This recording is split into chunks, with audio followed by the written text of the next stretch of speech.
Oh, do we have some breaking news for you guys? We have got to talk about some stuff. My patriot-loving brothers and sisters out there, Second Amendment friends, one and all, there has been a development in the Vanderstock case. Now, this is the ghost gun or the frames and receivers case. This is something we've been waiting on. This is breaking as of a couple of minutes ago. Everything we linked in the description box below, and let me hear you on this one and send this one out because this is a win for the ATF and a loss for the ATF. We've got to break this down. That's what we're going to do right now. Now, of course, make sure you like the video, subscribe to the channel, and turn the notification bell on. We are looking to distribute freedom twice daily, and we'd love to have you along for the ride.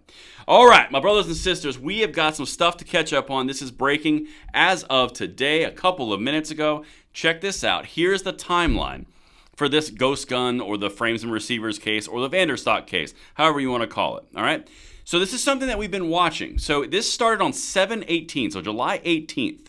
We got basically a request or a pending appeal or a motion to stay from the ATF. That was on the 18th.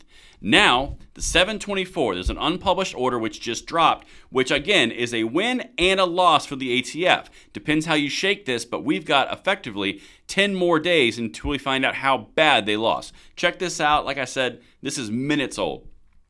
So as you can see, this is the United States Court of Appeals for the Fifth Circuit. This is the Vanderstock case. That's what we're talking about, just so you can know what it is. Let's get into this order as it's written, and then we'll kind of break down what it would effectively mean for all of us. So this is an unpublished order. The Bureau of Alcohol, Tobacco, Firearms, and Explosives asked this panel for a stay of the district court's judgment vacating the entirety of the definition of frame or receiver and identification of firearms regulation, or the rule, right?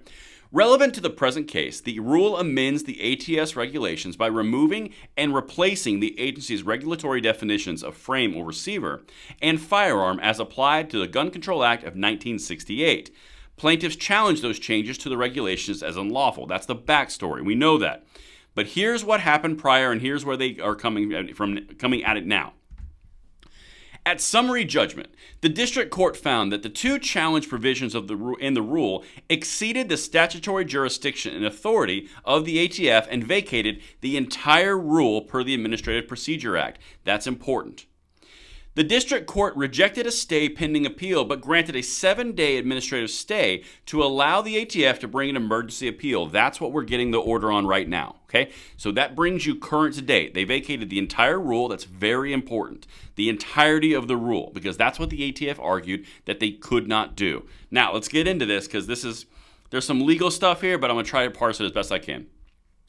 In considering an emergency stay requested by the government, they considered 4 factors. 1, whether the government makes a strong showing that it is likely to succeed on the merits. That's important. Are they going to win the case based on the merits of the case? Whether the government will be irreparably injured in the absence of a stay, whether other interested parties will be irreparably injured by a stay, and where the public interest lies. Okay, so remember that. Are they going to succeed on the merits, and are they irreparably damaged? Here we go. Check this out. This is the key part. This is the loss. Because the ATF has not demonstrated a strong likelihood of success on the merits, nor irreparable harm in the absence of a stay, we deny the government's request to stay the vacatur of the 2 challenged portions of the rule, which is the world before the rule became effective. This effectively maintains, pending appeal, the status quo that existed for 54 years from 1968 to 2022. That's important.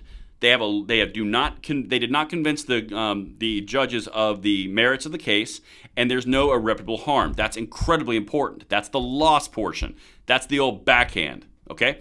Now here's where they actually won a little bit. Check this out. The ATF is likely correct, however, that the vacatur was overbroad. Vacatur. God, I can't say that word. Vacatur was overbroad. The district court analyzed the legality of only 2 of the numerous provisions of the rule, which contains an explicit severability clause. So essentially what that means in a translated world is you can parse out the pieces of the rule, and you don't need to kill the entire thing. You can still keep it alive if you just remove these parts by severing it. Okay, that's the idea. That's what the court or the ATF is arguing, and the court is saying they've got a good point. It was overbroad. That's the point. Now, let's continue. That's one way they won. Where a court holds specific portions of a rule unlawful, severance is preferred when doing so, quote, will not impair the function of the rule as a whole, and there is no indication that the regulation would not have been passed but for its inclusion. Because the agency has shown a strong likelihood of success on its assertion that the vacatur of the several non-challenged parts of the rule was overbroad, we stay the vacatur pending appeal as to the non-challenged provisions. Pending the appeal to the non-challenged parts. The important thing that you got to take away here is they separate. They want it separate. So the parts that were not challenged but were still affected by what the ATF calls an overbroad interpretation or ruling, that's what they're separating. They don't have the merits to say that the ruling was they're going to win on the case and there's no irreparable harm. However, the non-challenged portions of this case are what they're saying, hey, you can appeal on this. That's the important piece. They're separating it. All right. And this last piece, this is the next time frame. We expedite the appeal to the next available oral argument calendar to allow time for additional proceedings as appropriate. This order is administratively stayed for 10 days, and that's kind of the thing. The win here for the ATF is they just bought 10 more days, and they can put in things that were not challenged in the original lawsuit as part of the arguments. Now, the big loss for them is they are not likely to succeed on the merits, and there's no irreparable harm. So it's kind of a Sour Patch Kid of freedom right now. One, the ATF took an L, and in the other, the ATF got a little bit more time to try to basically argue that the rest of the rule can stay because you want it to be severed. That's where we're at. Let me know what you guys think in the comments below, and I will see you on the next one. I'm Braden. See you later.